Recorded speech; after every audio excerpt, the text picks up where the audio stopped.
Now we're going to talk about collecting gas by displacement. This is a process used when you need to figure out what the type of gas is in a certain reaction. There are a few things you'll need when you're collecting gas by water displacement.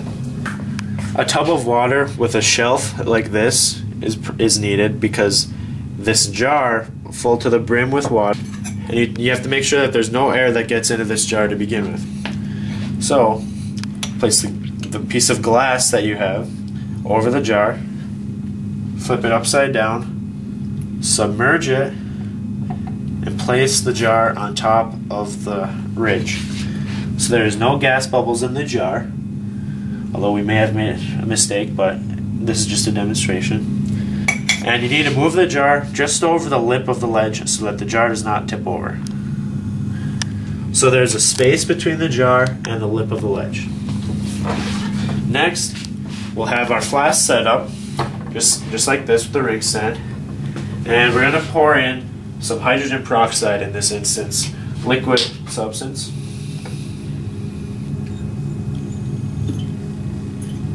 Only a small amount is needed, less than 25 milliliters is what I put in. And then using your rubber stopper, you're going to be alright, we'll get to that in a second.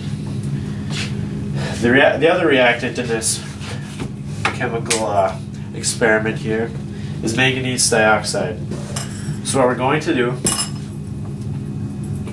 is obtain a small amount of this on the end of your scoopula, only enough to cover the tip, only about that much, maybe even a little less,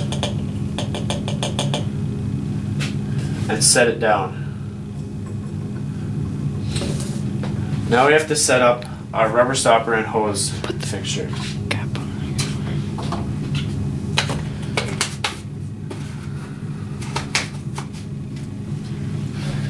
So this hose here has to go under the lip that you created with your jar. This will be the path the gas will take to displace the water that is already in the jar.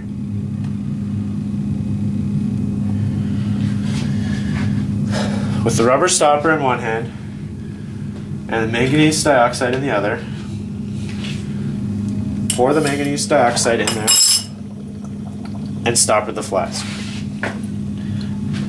See, the gas is being produced in this reaction is oxygen gas, is going through the tube, and it has displaced is displacing the water in the jar. So the gas that is collected on the top of the jar has displaced the water that was already in the jar. And this can be measured by the amount of water that is raised in the basin.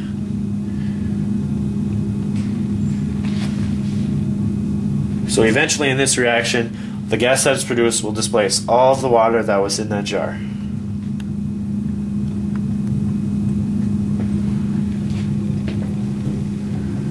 That is how you collect gas by displacement.